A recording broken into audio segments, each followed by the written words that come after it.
রাসূল পাক সাল্লাল্লাহু আলাইহি ওয়াসাল্লামের সত্য তরিকা। কথা ঠিক কিনা? সত্য তরিকা কোথা থেকে আসলো? আমাদের সমাজের মধ্যে অনেকে বিভ্রান্তি ছড়াইতেছে সত্য তরিকা নিয়ে, আছে না? আচ্ছা বলেন, আমাদের যিনি তরিকার ইমাম মুজাদ্দিদ আল ফেসানি আল সিরহিন্দি রাদিয়াল্লাহু তাআলা আনহু, ওনার থেকে শুরু করে আমার কেবলাজান হুজুর পর্যন্ত যত আইম্মায়ে কেরাম এসেছেন, ইনাদের লকব ছিল নকশবন্দি মুজাদ্দিদি। মুজাদ্দিদ আল ফেসানি রাদিয়াল্লাহু তাআলা আনহু, উনি উনার নামের সাথে নকশবন্দ যোগ করে নকশবন্দি মুজাদ্দিদি দুইটা তরিকা রূপান্তরিত করে আমাদেরকে সবক দিয়েছেন। কেবলাজান হুজুরও নকশবন্দিয়া মুজাদ্দিদিয়ার সবক দিয়েছেন, কিন্তু মূলত এই তরিকাটা খাজা ফরিদপুরি আমাদেরকে ওজিফা কালাম দিয়েছেন কিনা? কথা কোন দিয়েছেন কিনা? এখন কেউ যদি আক্রোশী হুজুরের মুরিদ হয় ওই ওজিফা কালাম না করেন, তাহলে এ বদনাম কি আমাদের দোষ নাকি হুজুরের দোষ? দোষ আমাদের না। হুজুর পাক আমাদেরকে একটা প্রেসক্রিপশন দিয়েছেন, কেবলাজান হুজুর একটা পথ আমাদেরকে বাতায় দিয়েছেন। সেই পথটা হলো দয়াল নবী রাসূল পাক সাল্লাল্লাহু আলাইহি ওয়াসাল্লামের সত্য তরিকা। কথা ঠিক কিনা? সত্য তরিকা কোথা থেকে আসলো? আমাদের সমাজের মধ্যে অনেকে বিভ্রান্তি ছড়াইতেছে সত্য তরিকা নিয়ে, আছে না? আচ্ছা বলেন, আমাদের যিনি তরিকার ইমাম মুজাদ্দিদ আল ফেসানি আল সিরহিন্দি রাদিয়াল্লাহু তাআলা আনহু, ওনার থেকে শুরু করে আমার কেবলাজান হুজুর পর্যন্ত যত আইম্মায়ে কেরাম এসেছেন, ইনাদের লকব ছিল নকশবন্দি মুজাদ্দিদি।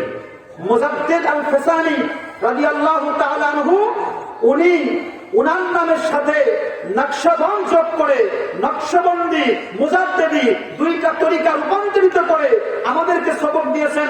কেবলাজান হুজুরও নকশবন্দিয়া মুজাদ্দিদিয়ার সবক দিয়েছেন, কিন্তু মূলত এই তরিকাটা নকশবন্দিয়া মুজাদ্দিদিয়া নয়। কেবলাজান হুজুর বলেছেন, বাবা এটা দয়াল নবীর সত্য তরিকা। সুবহানাল্লাহ বলেন। বলবেন কেমনে হয়? খেয়াল করেন, আল্লামা মুরিদ হওয়া যাবে কিনা, বাপ মা জীবিত থাকতে মুরিদ হওয়া যাবে কিনা, যে কোনো প্রশ্ন থাকলে আপনারা কাগজে লিখে দিয়ে, আমি সময় থাকলে উত্তর দেওয়ার চেষ্টা করবো। আপনারা কথার মধ্যে কেউ কথা দিয়েন না, তাহলে ফয়েজ নষ্ট হয়ে যায়। আমার ভাইরা, আমি যেই কথা বলতেছিলাম, কেবলাজান হুজুর যেই তরিকা আমাদেরকে দিয়েছেন, সুফি আল্লামা আমাদের যিনি তরিকার ইমাম মুজাদ্দিদ আল ফেসানি, এর উপর থেকে যতগুলি নবী করিম সাল্লাল্লাহু আলাইহি সাল্লাম পর্যন্ত যত মহামানব এই তরিকার ধারক ছিলেন, যতগুলি আইম্মায়ে কেরাম এই সিলসিলাটা এই পর্যন্ত এনেছেন, নবীর থেকে শুরু করে আবু বকর হয়ে, ইনারা কি তরিকার নকশবন্দিয়া মুজাদ্দিদিয়া ছিলেন নাকি দয়াল নবীর সত্য তরিকায় ছিলেন? আপনারা বুঝবেন কথাটা, জাকের ভাইরা, অন্যান্য ভাইরা। দয়াল নবীর থেকে যে তরিকাটা মুজাদ্দিদ সাহেব পর্যন্ত এসেছে, মুজাদ্দিদ সাহেবের পূর্বে কিন্তু তরিকার নকশবন্দিয়া মুজাদ্দিদিয়া ছিল না। এখন কেউ যদি বলে তরিকার নকশবন্দিয়া মুজাদ্দিদিয়াই সত্য তরিকা, এই কথাটা কি ভুল? তার আগে যেই তরিকাটা ছিল এটা সত্য তরিকা ছিল, দয়াল নবীর সত্য তরিকা। আমার কেবলাজান হুজুর সেই সত্য তরিকায় আমাদেরকে শিক্ষা দিয়েছেন, ঠিক কিনা? বলেছেন, বাবা দয়াল নবী রাসূল পাক সাল্লাল্লাহু আলাইহি সাল্লামের সত্য তরিকা জীবনের শেষ নিঃশ্বাস পর্যন্ত ছাড়বো না। লা ইলাহা ইল্লাল্লাহু মুহাম্মাদুর রাসূলুল্লাহ, এইভাবে মুরিদ করছেন। কথা ঠিক কিনা? এজন্য আমরা সত্য তরিকার লোক। যারা বলেন কোন তরিকার লোক? বলবেন তাহলে কি মিথ্যা তরিকা আছে নাকি? হ্যাঁ, মিথ্যা তরিকা না থাকলে সত্য তরিকাটা উল্লেখ করতেন না। কারবালার ময়দান থেকে এই ইসলামকে দুইটি ভাগে বিভক্ত করা হয়, একটা হলো ইয়াজিদি আর একটা হলো হুসাইনি। যারা বলেন একটা হুসাইনি আর একটা ইয়াজিদি। বলবেন কেমনে হয়? হ্যাঁ, যারা ময়দানে কারবালার জমিনে উপস্থিত ছিলেন, ইমাম হুসাইনের পক্ষে বাহাত্তর জন এবং ইয়াজিদের পক্ষে যারা ছিলেন 22,000 সৈন্য, ইনাদের ভিতরে হাফেজ ছিল, কারি ছিল, মুফতি ছিল, মুহাদ্দিস ছিল, আলেম ছিল, এদের মধ্যে নামাজি ছিল, মুসল্লি ছিল, টুপিওয়ালা, দাড়িওয়ালা,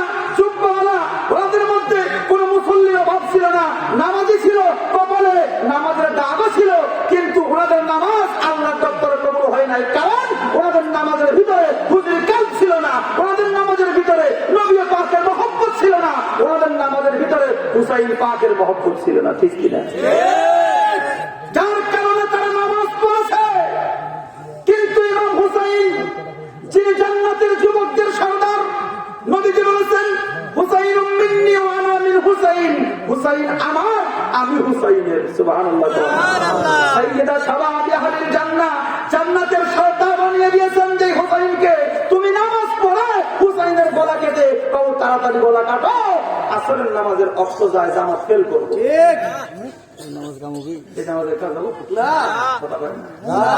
নামাজে হইল না রে তোর, ও নামাজের লইলি না খবর, নামাজ হইল না রে তোর, নামাজের লইলি না খবর। ওরে ধরলি নামাজ পড়লি নামাজ সারা জনম্বর, নামাজ হইল না রে তোর, নামাজের লইলি না খবর। ঠিক কি না?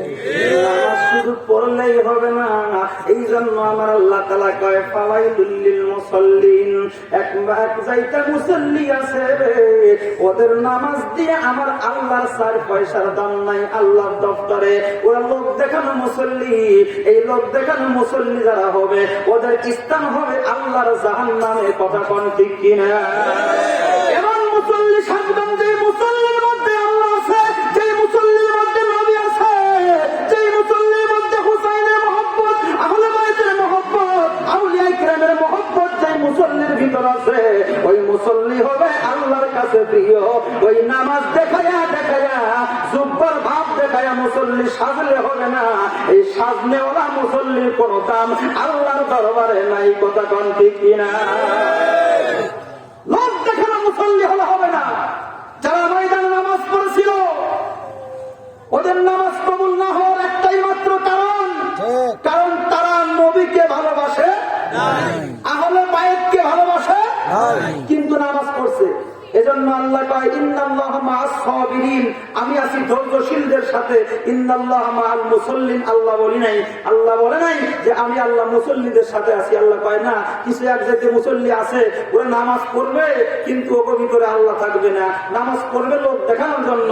এজন্য মুসল্লিরা অনেকেই নামাজ পড়বে কিন্তু আল্লাহ পাবে না, ফাওয়াইলুল লিল মুসাল্লিন মার্কা মুসল্লি হবে। এজন্য আল্লাহ কয় ইন্নাল্লাহা মা'আস সাবিরিন, আমি আছি ধৈর্যশীলদের সাথে। যারা কও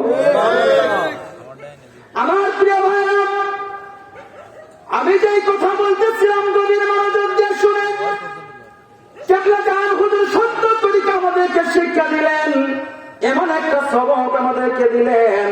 এই সবক যদি আপনি না মানেন, ডাক্তারের কাছে আপনি যাবেন, ডাক্তার একটা প্রেসক্রিপশন করে দিবে, আপনি যদি প্রেসক্রিপশন মতো ওষুধ না খান, আপনার যদি রোগ না সারে, তাইলে কি ডাক্তারের দোষ নেই? কথা বল, দোষ আপনার। আপনি ওষুধ কেন খান নাই? আল্লাহ বলি জানান আপনাকে প্রেসক্রিপশন করে দিবে, কোন পথে গেলে আল্লাহ পাওয়া যাবে, কোন পথে গেলে রাসূল পাওয়া যায়, এমন একটা প্রেসক্রিপশন আল্লাহ ওলিরা করে দেয়। আপনি ওই প্রেসক্রিপশন মতো না চললে ক্ষতিগ্রস্ত আপনি হবেন, আল্লাহর ওলিদের কোনো দোষ নাই। অনেকেই কয় পীর মুরিদ কেন ধরা লাগবে, ওলি আল্লাহ দরবারে কেন যাবো, কোরআন হাদিস মানলেই তো হয়। আছে না? কোরআন মানবো, হাদিস মানবো, নামাজ পড়বো, রোজা রাখবো, হক হালালি খাবো, জান্নাতে চলে যাবো। আল্লাহর জান্নাত কি এটা সস্তা? আমার আব্বাজান বলতেন ও তো বুড় আছেন না। ঠিক কথা বললেন, নামাজ পড়লেই জান্নাত না। আর একটা কথা মনে রাখবেন, নামাজ পড়ে আল্লাহর কাছে বলবেন আল্লাহ আমি নামাজ পড়ছি জান্নাত দাও, পশ্চিমকালেও সম্ভব না। তুমি নামাজ পড়ছো, এই হুকুম আল্লাহ তাআলা, তোমার আল্লাহ তাআলার পক্ষ থেকে হুকুম এসেছে নামাজ পড়ার জন্য, এটা তুমি আল্লাহ তাআলার হুকুম আদায় করে দায় মুক্ত হবে, এর বিনিময়ে চাওয়া যাবে না। এজন্য জান্নাতের আশায় ইবাদত করা যাবে না। আল্লাহকে পাওয়ার আশায় ইবাদত করবেন, আল্লাহকে নিজেকে আপন করে নেওয়ার জন্য ইবাদত করবেন, আল্লাহর হওয়ার জন্য, আল্লাহর রঙিন হওয়ার জন্য ইবাদত করবেন, আল্লাহকে পাওয়ার জন্য ইবাদত করবেন। আল্লাহ যদি আপনার হয়ে যায়, আল্লাহ আপনারা জান্নাতে রাখবে না জাহান্নামে রাখবে না আল্লাহর ব্যাপার। আল্লাহ যদি আপনার হয়ে যায়, আল্লাহ আপনারে জাহান্নামে দিবে না। দুরূদ শরীফ পড়েন, আল্লাহুম্মা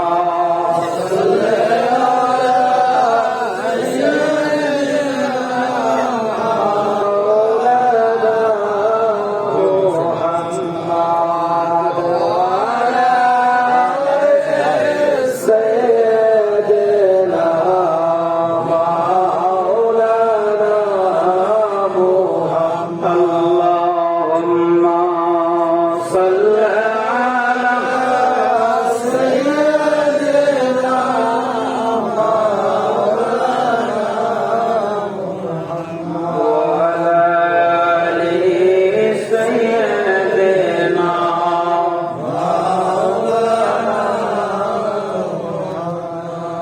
ভাই আর কয়েকটা মিনিট আপনাদেরকে কষ্ট দিব। আচ্ছা, অনেকেই বলে কোরআন মানবো, হাদিস মানবো, পীর মুরিদি মানার প্রয়োজন নাই, এমন কথাই সমাজে আছে কিনা?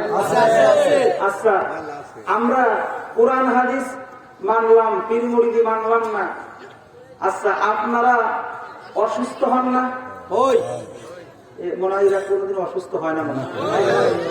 আচ্ছা, অসুস্থ হলে আপনারা কি মেডিকেল সায়েন্সের বই পুস্তক পড়ে ওষুধ খান, নাকি ডাক্তারের থেকে পরামর্শ নিয়ে ওষুধ খান? ডাক্তারের থেকে পরামর্শ নিয়ে ওষুধ খান।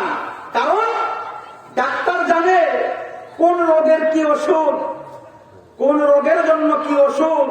এটা ডাক্তাররা মেডিকেল সায়েন্সের বই পুস্তক থেকে পড়ে পড়ে ডক্টর ডিগ্রি অর্জন করে, অধ্যয়ন করে, তারা ডাক্তার হয়ে এরপরে মানুষদেরকে চিকিৎসা দেয়। কথা ঠিক কি দেয়? আমরা ওই বই থেকে পরে ট্যাবলেট খাই না, আমরা ডাক্তারের থেকে পরামর্শ নিয়ে খাই। আল্লাহর ওলির কদমে কেন যাই? মাযহাব কেন আমরা ধরি? অনেকে আছে আহলে হাদিস নাম করে লা মাযহাব দাবিদার হয়ে কোন মাযহাবটা মানবো না, কোরআন হাদিস মানবো, জান্নাতে চলে যাবো। আর দাদা, কোরআন হাদিস মানে বিধাই তো আল্লাহর ওলির দপ্তরে যাই, মাযহাব মানি। কথা ঠিক কিনা? আল্লাহর ওলি যা কোরআন এবং হাদিস থেকে প্রেসক্রিপশন দিয়ে মানুষদেরকে এমন একটা সুন্দর দিক নির্দেশনা দিয়ে দেয়, কোন পথে গেলে আল্লাহ পাওয়া যায়, কোন পথে গেলে রাসূল পাওয়া যায়, এর একটা প্রেসক্রিপশন করে সুন্দর একটা ডিসিশন পথ আল্লাহর ওলিরা বাতায় দেয় কোরআন হাদিস থেকে প্রেসক্রিপশন করে। ধরে কম আমরা কোরআন হাদিস মানে বিধাই ওলি আল্লাহর দরবারে যাই। কথা কম কষ্ট হচ্ছে।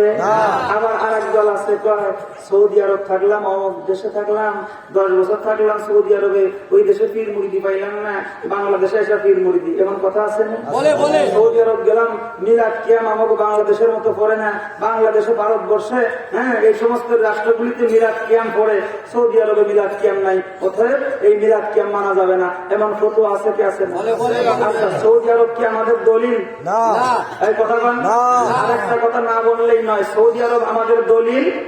আমাদের জন্য দলিল হলো কোরআন এবং সুন্নাহ বা হাদিস। সৌদি আরবের মধ্যে কি হলো এটা আমাদের দলিল না।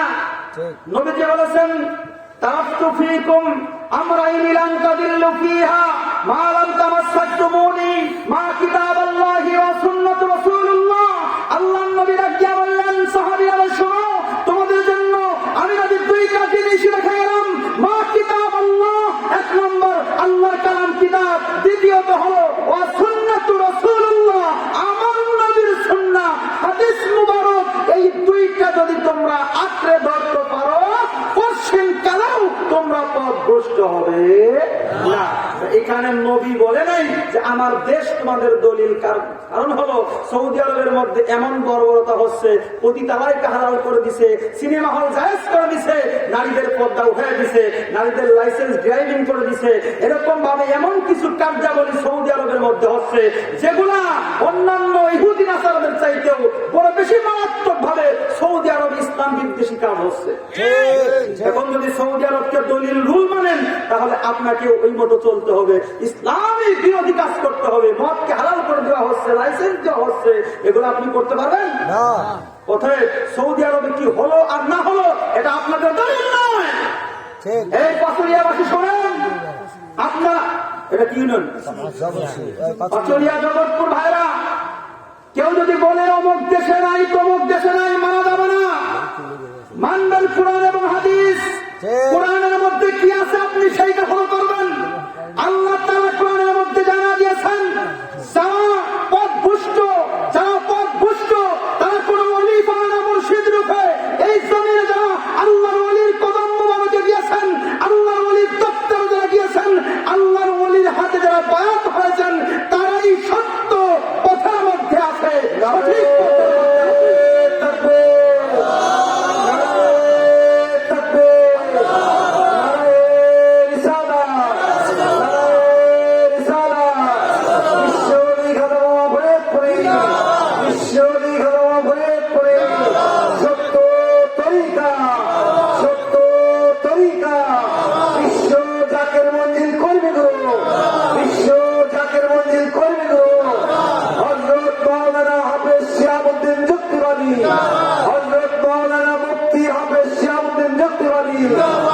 বিশ্ব জাতির মন্দির নারে তাকবীর, নারে তাকবীর।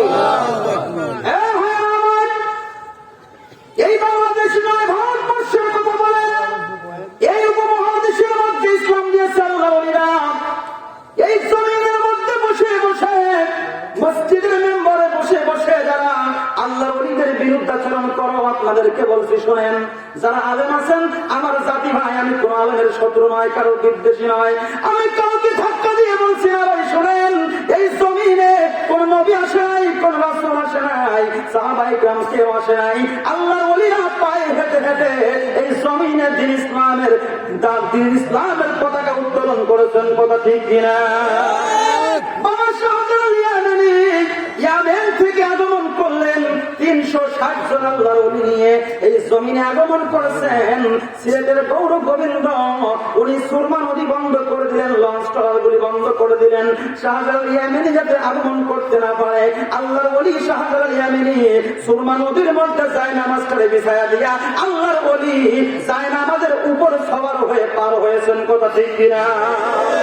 এইরকম ভাবে আল্লাহ শাহজালাল রহিমাহুল্লাহ তিনি আগাম দিয়েছিলেন, তাকবীরের ধ্বনি দিয়ে গৌর গোবিন্দর 14 তলা মন্দির ভেঙে, তার বিল্ডিং ভেঙে তছনছ করে দিয়ে কালিমার পতাকা উত্তোলন করেছিলেন। কথা ঠিক কিনা?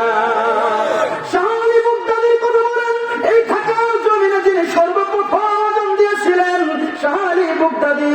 আমার প্রাণের ভাইরা, আজকে ঢাকা শহরকে মসজিদের শহর বলা হয়, তারা সারা পৃথিবীর মধ্যে অন্যতম একটি শহর, মসজিদের শহর হলো ঢাকার শহর। এই জমিনে কে আগে আযান দিয়েছে? শাহ আলী মুগদাদি রহিমাহুল্লাহ।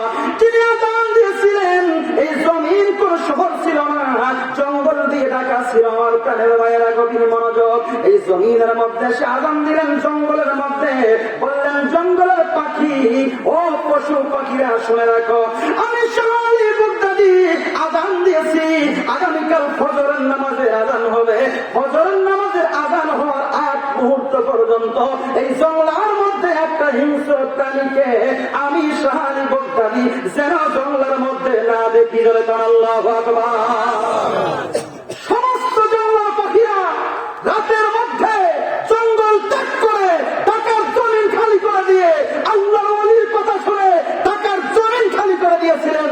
এই জমিনে সর্বপ্রথম আযান দিয়েছিলেন শাহ আলী মুগদাদি। নারে তাকবীর, নারে তাকবীর। ওলি আল্লাহর দুশমনেরা, ওলি আল্লাহর দুশমনেরা কুরআন হাদিস যেখানে, কুরআন হাদিস যেখানে বিশ্ব লিখা বাবা ফরিদপুরি পবিত্র আজিমুশান ইসলামী জলসা। নারে তাকবীর। যাদের কারণে আমরা মসজিদ পেয়েছি, সুবহানাল্লাহ বলেন, যাদের কারণে আমরা মাদ্রাসা পেয়েছি, সর্বপ্রথম আল্লাহর ওলিদের খানকা হয়েছে। মারহাবা করেন না? আল্লাহর ওলিরা খানকা করেছে, খানকা, তারপরে মসজিদ, তারপরে মাদ্রাসা। ঠিক ঠিক, প্রথমে তারা মসজিদ নির্মাণ করেছেন। আপনার আমার বাপ দাদা পূর্বপুরুষেরা ধুতি পড়তো, ধুতি। ঠিক। হিন্দুদের সঙ্গে মিলামেশা করত, পূজা মণ্ডপে যেত, তাদেরকে পূজা মণ্ডপ থেকে ফিরায়া ধুতি খুলে লুঙ্গি পরার ব্যবস্থা আল্লাহর ওলিরা করেছে। এই গায়ের মধ্যে পাঞ্জাবি আর জুব্বা, টুপি আর বাঁধি জায়গায় বড়াই দেখাও, এই টুপি পাঞ্জাবি পরাইছে আল্লাহর ওলিরা। মসজিদ বানাইছে আল্লাহর ওলিরা। এখন এই মসজিদের মেম্বারে বসে বসে আল্লাহর ওলিদের বিরোধিতা করে। কথা বলেন ঠিক কিনা? ওলি আল্লাহ মানা যাবে না, পীর মুরিদি মানা যাবে না, অমুক রাষ্ট্রে নাই, তমুক রাষ্ট্রে নাই। তোমার মতো মুনাফিক এই জমিনে আর থাকতে পারো না। কথা ঠিক কিনা? তুমি চিন্নি খাইলা, মোল্লাই চিনলে না। যারা সিলাই পয়দা হলি তোরা কারা কেন ভুলে গেলি? আমার নবীর উপর দরুদ পড়, কলবে মাওলার জিকির কর, লা ইলাহা ইল্লাল্লাহ, লা ইলাহা ইল্লাল্লাহ, লা ইলাহা ইল্লাল্লাহ, মুহাম্মাদুর রাসূলুল্লাহ।